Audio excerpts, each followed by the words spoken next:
Bonjour, bienvenue dans une nouvelle vidéo. Aujourd'hui nous allons parler des sorties littéraires du mois de février. Il y a énormément de sorties littéraires ce mois-ci.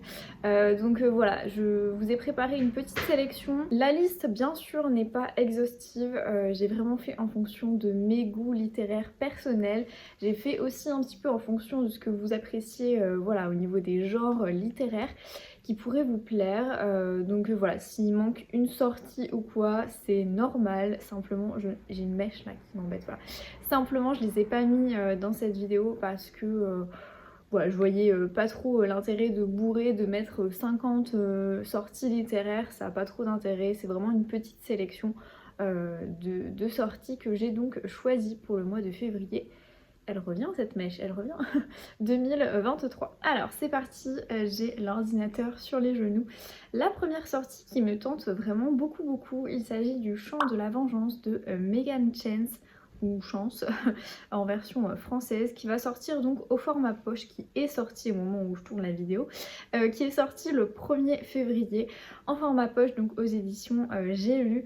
C'est un roman un peu historique, on est en 1906 précisément. Elle se retrouve seule, sans le sou, et il va y lui arriver beaucoup de choses. Elle va avoir notamment une relation avec sa tante qui voilà, prend une célèbre plante qui s'appelle le laudanum, qui en fait va l'abrutir clairement. Voilà, ça c'est Auguste qui est monté voilà, sur le fauteuil, je suis désolée pour le bruit. Cette jeune femme du coup va se retrouver seule, sans le sou, elle va aller vivre chez sa tante et sa tante est en fait abrutie par le laudanum. Ce roman historique a l'air assez a l'air d'avoir énormément de rebondissements. Dans la 4e de couve, il est clairement noté trahison, folie, meurtre. La jeune femme qui s'appelle donc May risque de tout perdre. Donc voilà, il y a quand même beaucoup de sujets, je pense, qui sont abordés, et notamment pas mal de rebondissements, d'aventures, etc. Donc voilà, c'est totalement le genre de livre qui me correspond, je pense. La deuxième sortie littéraire qui me tente beaucoup pour février est sortie donc le 1er février au format poche également. Un Liane Moriarty 7 et match, qui est donc paru aux éditions Le Livre de Poche. Liane Moriarty est très connue pour faire énormément de thrillers domestiques. J'avais lu notamment Le Secret du Mari, j'avais beaucoup aimé. Donc clairement 7 et match, pourquoi pas. On est cette fois-ci dans l'univers du coup du tennis, et on suit une jeune femme, enfin un couple qui en apparence a l'air tout à fait heureux en mariage, modèle, etc. Mais il y a finalement un couac, on ne sait pas trop lequel, en tout cas c'est pas vraiment explicité dans la 4e de couverture. Je trouve ça toujours intéressant ce genre d'histoire parce que finalement on découvre que les apparences sont trompeuses, que finalement nos proches sont peut-être pas aussi gentils qu'on ne le pense, enfin bref. Voilà, tout ça pour dire que vraiment ce roman me tente bien. Si vous avez lu du coup des Liane Moriarty, n'hésitez pas à me le dire en commentaire. Parce que voilà, moi j'avais adoré Le Secret du Mari et je ne sais pas trop vers lequel me tourner maintenant. La prochaine sortie est parue également le 1er février et je sais qu'il y en a beaucoup qui l'attendaient. Il s'agit des Douleurs fantômes de Melissa d'Acosta, qui est donc paru au format poche chez Le Livre de Poche. C'est une suite, le premier tome c'est, il me semble, Je revenais des autres, si je ne dis pas de bêtises. Je l'ai d'ailleurs dans ma pile à lire, donc écoutez, ma foi ça tombe super bien. Je sais que la suite est en format poche. Je peux pas trop du coup vous lire la 4e de couverture, mais voilà, pour celles et ceux qui adorent Melissa d'Acosta, c'est sorti du coup au format poche et vous pourrez foncer en librairie pour aller vous le procurer. Une autre sortie aussi poche, il y a beaucoup de sorties finalement le 1er février également. Il s'agit des Promises de Jean-Christophe Granger, qui est donc paru chez Le Livre de Poche. Et clairement, déjà en brochet, il me tentait beaucoup. Il me semble que je vous l'avais mis d'ailleurs dans une de mes vidéos sorties littéraires. Et au niveau du résumé, on est du coup sur un roman historique où on suit les Promises. Ce sont des grandes dames du Reich qui se retrouvent donc chaque après-midi à l'hôtel Adlon pour bavarder et boire du champagne, tandis que l'Europe, à la veille de la Seconde Guerre mondiale, est au bord de l'implosion. Ce sont aussi des victimes d'un tueur mystérieux qui les soumet à d'horribles mutilations. Dans un Berlin incandescent, 3 personnes vont s'atteler à l'enquête. Simon Kraus, psychanalyste surdoué, gigolo sur les bords. Franz Bewen, colosse de la Gestapo, brutale et sans pitié. Mina von Hassel, psychiatre, riche héritière. Ces êtres que tout oppose vont suivre les traces du monstre et découvrir une vérité stupéfiante. Le mal n'est pas toujours là où on l'attend. Voilà, je trouve que ce résumé a l'air hyper intriguant. Donc il me tentait beaucoup, pourquoi pas du coup me le procurer en format poche. Le 1er février aussi est sorti Après de Stephen King en format poche, donc chez Le Livre de Poche. C'est un roman un peu particulier, je sais pas trop s'il me tente. Je vais vous lire du coup le résumé. Jamie n'est pas un enfant comme les autres, il a le pouvoir de parler avec les morts. Mais si ce don extraordinaire n'a pas de prix, il peut lui coûter cher. C'est ce que Jamie va découvrir lorsqu'une inspectrice de la police de New York lui demande son aide pour traquer un tueur qui menace de frapper depuis sa tombe. Obsédant et émouvant, ce nouveau roman de Stephen King nous parle d'innocence perdue et des combats qu'il faut mener pour résister au mal. Voilà, comme je vous disais, je sais pas trop s'il me tente, mais voilà, si vous êtes fan de Stephen King, au moins il est sorti au format poche. La prochaine sortie, également une sortie format poche, il s'agit de Liberata de Gail, je ne sais pas trop comment ça se prononce, Reitano. Ça sort du coup le 2 février aux éditions Pocket, et c'est vraiment un pur roman historique comme je les aime. Clairement, on est pendant la Grande Dépression aux États-Unis et en fait on va suivre une jeune immigrée italienne qui va lutter pour son autonomie et sa liberté. Voilà, je pense qu'il ne faut pas trop en dire plus. En tout cas, c'est clairement un roman qui me tente beaucoup. C'est totalement dans la veine de ce que j'ai l'habitude de lire aussi. Donc voilà, en tout cas, je suis ravie de cette sortie poche pour pouvoir me le procurer. La prochaine sortie poche aussi, décidément, il s'agit de La Décision de Karine Thuil. Ça c'est sorti du coup le 2 février dernier aux éditions Folio. C'est clairement un roman qui... oui, c'est un roman, on peut appeler ça un roman, qui en fait retrace un petit peu l'histoire du procès. On est en mai 2016 et on suit en fait une juge qui doit se prononcer donc sur le sort d'un jeune homme suspecté d'avoir rejoint l'État islamique en Syrie. On suit également sa vie personnelle et en fait elle va devoir faire des choix et on s'imagine un petit peu dans quelle situation elle est. Karine Thuil, je sais qu'elle est voilà, assez reconnue, hein, son talent littéraire est assez reconnu. Elle me tente bien, enfin, c'est une autrice que j'ai vraiment envie de découvrir. Donc écoutez, je suis contente que ce livre soit sorti au format poche. La prochaine sortie, cette fois-ci brochée, il s'agit de Ils étaient 7 de Christina Lammer. J'ai eu un petit bug parce que sur la couverture c'est écrit CA, mais non, son prénom du coup c'est Christina Larmer. Donc c'est sorti le 2 février aux éditions du Cherche Midi et ça a l'air d'être le Cozy Mystery parfait qui reprend un petit peu visiblement les codes d'Agatha Christie, où en fait on suit du coup le club des amateurs de romans policiers qui vont se réunir en fait pour former une sorte de club lecture, quelque chose comme ça je crois, et il y en a un qui va en fait être visé, qui va mourir, et les autres vont devoir, ou disparaître, je me souviens plus, et les autres vont devoir découvrir l'assassin, et franchement il a l'air assez bien pour le genre. Je sais qu'il y a pas mal de personnes qui sont sur les réseaux qui l'ont lu parce que voilà, c'était des services presse, etc. Il me tente bien, je vous avoue. J'ai les Cozy Mystery et moi, ça fait parfois 15, mais pourquoi pas retenter. J'ai bien aimé là très récemment Les Dames de Marlowe, donc je me dis qu'ils étaient 7, ça peut le faire. Voilà, en tout cas, j'aime bien Agatha Christie de base, mais je suis pas non plus une ultra fan d'elle. Mais si vous êtes fan d'Agatha Christie, par contre, ce livre-là peut vous plaire. La prochaine sortie, c'est également le 2 février. C'est sorti au format poche, donc chez Pocket. C'est une sortie que j'attendais avec énormément d'impatience. Il s'agit de La Clé du sang de Ruth Ware. Ruth Ware, je l'avais déjà lu. J'avais lu La disparue de la cabine numéro 10 et j'avais adoré parce qu'en fait, on est sur dans La disparue, on était sur un huis clos, sur un bateau, etc. Il y avait plein de passagers. Il y en a un, à un moment donné, la personne, le personnage principal va en fait voir quelqu'un clairement soit se suicider, soit être poussé par-dessus bord. Et quand elle interroge, elle se rend compte que finalement cette personne ne manque pas à l'appel, personne ne manque à l'appel, clairement. Tout le monde, tous les passagers sont là. Elle se dit, est-ce que j'ai carrément inventé ça? Est-ce que c'est un délire? Alors que non, pourtant je suis sûre de l'avoir vu. Bref, on est voilà, dans un thriller, une ambiance très pesante au niveau psychologique aussi. On est sur voilà, clairement un thriller psychologique. Et La Clé du Sang a l'air d'être un peu pareil. Je vous lis du coup le résumé parce que voilà, il me tente énormément. Cette maison de rêve va devenir votre pire cauchemar. Tout a commencé par l'offre parfaite. Sandra et Bill, un couple d'architectes habitant avec leurs 4 enfants dans une splendide maison des Highlands, recherchent une nurse expérimentée. Si les conditions sont strictes, le salaire est étourdissant. Rowan Kane, jeune anglaise qualifiée pour le poste, y voit sa chance. Les Élincourt ont beau la prévenir que les gens de la région ont déclaré la maison hantée et que les rumeurs vont bon train, Rowan quitte sa modeste ville londonienne et s'installe avec enthousiasme à Heather Bray House.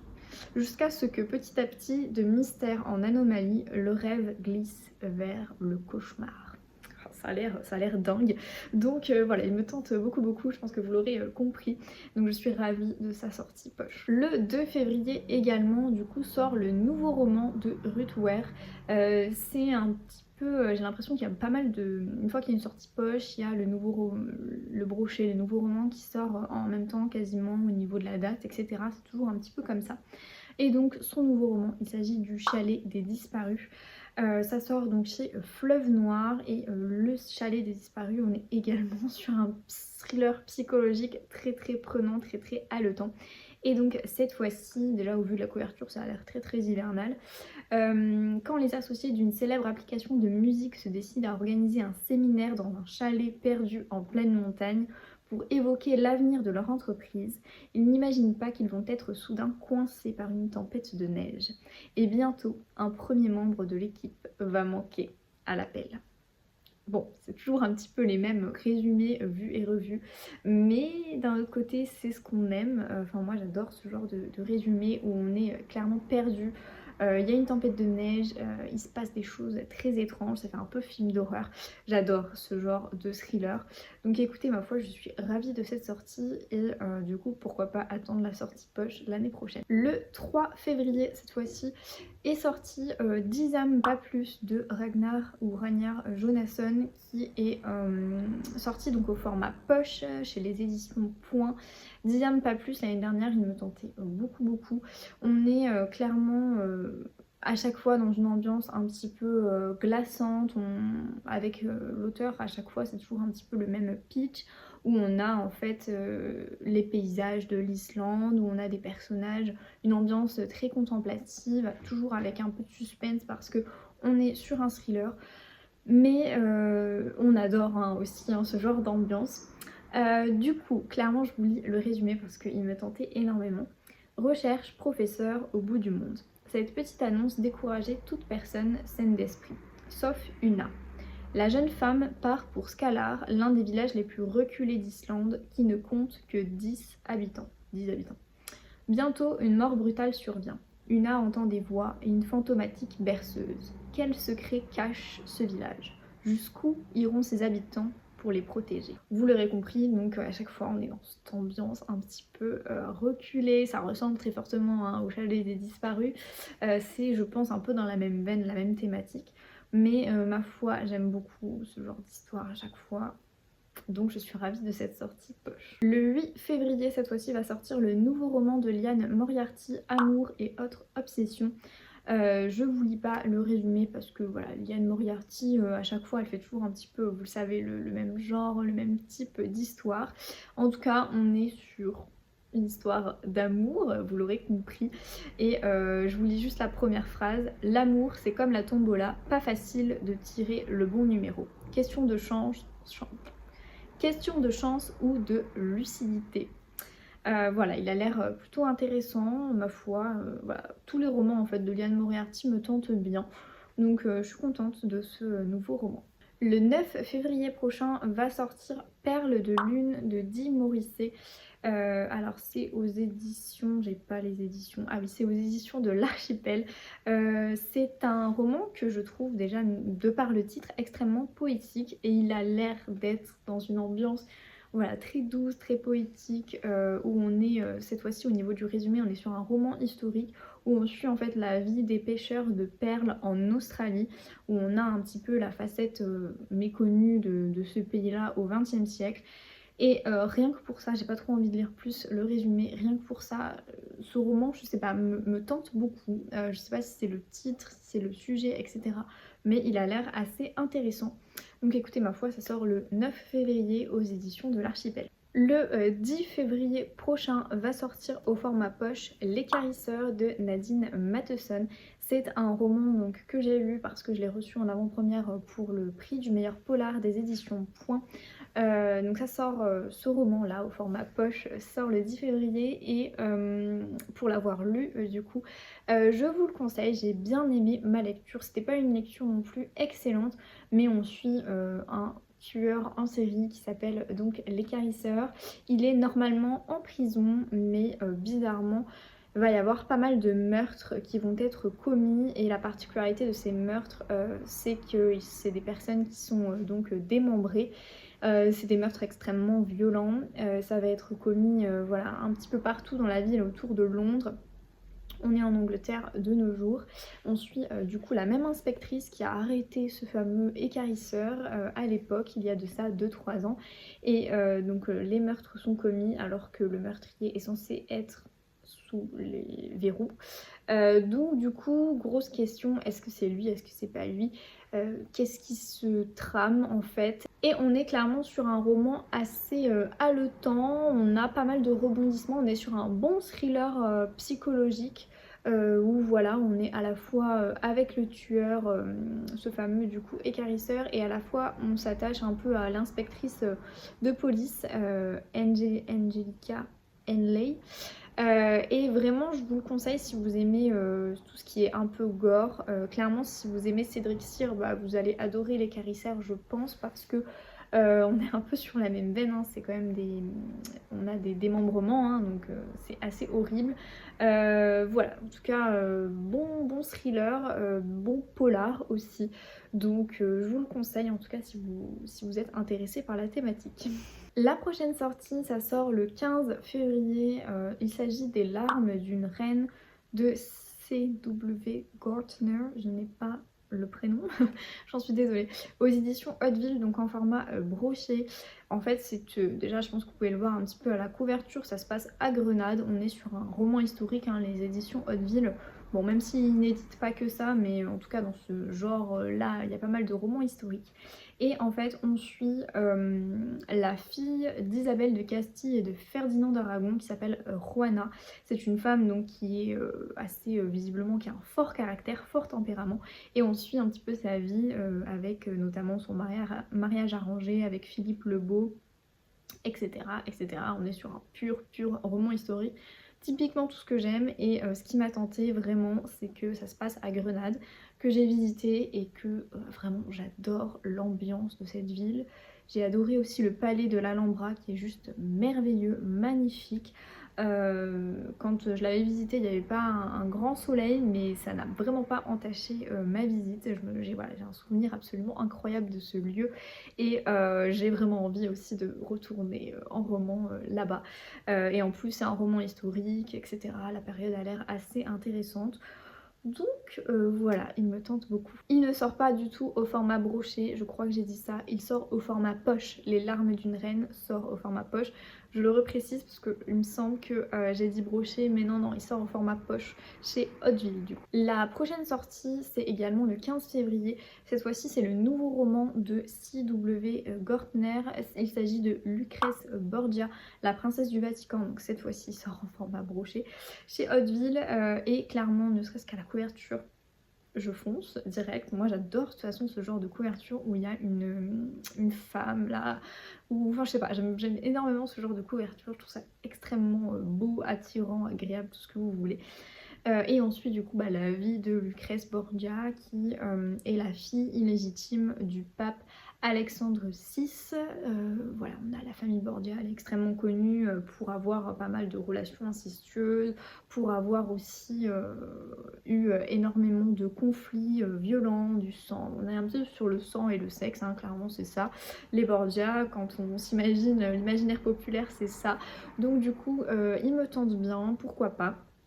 Les Borgia, c'est une famille que je connais très peu. Voilà, j'ai que l'imaginaire populaire du sang et du sexe. Donc voilà, il me tente en tout cas beaucoup pour avoir peut-être une vision différente de cette famille et de cette femme. Le 23 février prochain va sortir Matrice de Cécile Dangean au format poche. C'est un roman qui déjà, ne serait-ce que par la couverture, a l'air juste hyper passionnant. Un thriller, un bon thriller psychologique, je l'espère.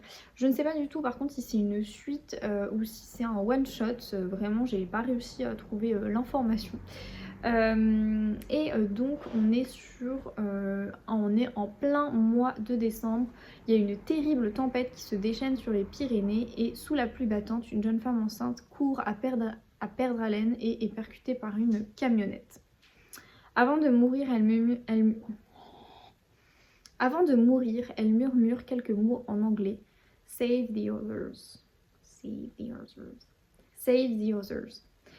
Qui est cette femme sans identité? Que cherchait-elle à fuir? Que signifie la marque étrange sur son épaule et qui sont ces autres qu'il faudrait sauver? Les gendarmes Louise et Violaine se lancent alors dans une enquête hors norme. Au fil de leurs investigations se dessine la piste d'un trafic extrêmement organisé. Dès lors, les enquêtrices comprennent que l'horloge tourne pour d'autres femmes, sans doute prisonnières quelque part et dont la vie ne tient plus qu'à un fil. On est peut-être sur la thématique de l'esclavagisme. J'ai eu du mal à le dire. On est peut-être sur la thématique de l'esclavagisme. Donc voilà, il me tente beaucoup. Il a l'air un petit peu différent des thrillers que j'ai l'habitude de lire. Donc ma foi, pourquoi pas. Et j'espère vraiment que c'est un one shot et que c'est pas une suite. En tout cas voilà, il sort le 23 février au format poche, donc chez Pocket. Enfin, la dernière sortie de ce mois de février que je voulais vous présenter, il s'agit du tome 3 des Héritières de Lovenov. Donc ça sort aux éditions Charleston, un format broché le 28 février prochain. C'est une saga donc, que j'ai débuté avec le tome 1, oui merci. J'ai lu le tome 1, Le choix d'Agneta, j'avais beaucoup aimé, c'était une ambiance assez particulière où on suivait du coup la vie de cette jeune femme qui va reprendre le haras familial et donc le domaine familial. On est dans le tome 1, il me semble qu'on est au sortir de la première guerre. Pas du tout, on est juste avant la première guerre mondiale, j'ai tendance à me perdre. On est juste avant la première guerre mondiale en Suède. On est dans la campagne, donc près de Stockholm. Le premier tome du coup est disponible au format poche chez Charleston Poche si vous voulez voilà, découvrir cette saga. Donc là c'est le tome 3, La promesse de Solveig qui sort donc le 28 février. Je suis contente que cette saga finalement ait plusieurs tomes parce que je la trouve très intéressante. On a la particularité dans cette saga, c'est que c'est des destins de femmes fortes, courageuses, téméraire, on peut dire ça comme ça, et il y a voilà, un brin de féminisme qui fait vraiment toute la particularité et toute la plus-value je pense de cette saga historique, voilà. Et donc du coup je vous conseille vraiment, si vous aimez par exemple La Villa aux étoffes, etc., je pense que ça peut vous plaire.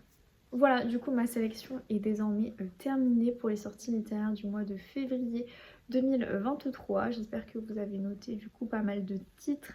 C'est vrai qu'il y a beaucoup de sorties très intéressantes ce mois-ci. De toute manière, voilà, janvier, février, puis même là j'ai vu mars-avril, ça va être compliqué. Mais c'est pour notre plus grand plaisir, notre plus grand bonheur, n'est-ce pas? Peut-être un peu moins pour le porte-monnaie, mais bon, on peut pas contenter tout le monde. Bref, voilà, j'espère en tout cas que ça vous a plu. N'hésitez pas du coup à liker cette vidéo si vous l'avez appréciée. C'est pénible, hein, je vous le dis à chaque fois, mais ça permet moi de voir, de vérifier si finalement vous êtes toujours à fond derrière ces vidéos sorties littéraires, parce que voilà, il y a beaucoup de gens maintenant, je sais, qui font des posts, etc. Alors c'est très bien, je critique absolument pas, mais c'est vrai que voilà, je me pose des petites questions sur l'utilité de ma série là. sur les sorties littéraires. Donc voilà, ça encourage toujours un petit peu. Sur ce, du coup, je vous remercie d'être arrivé jusqu'ici. N'hésitez pas aussi à me dire en commentaire quelles sont les sorties qui vous tentent pour ce mois de février. Ce serait voilà, très très intéressant de le savoir. Et du coup, je vous fais plein de bisous. Je vous retrouve dans une prochaine vidéo très bientôt, je l'espère. Je vous souhaite du coup une bonne journée, une bonne soirée, une bonne semaine, un bon week-end en fonction de quand vous regardez cette vidéo. Et puis je vous dis à bientôt. Bye bye!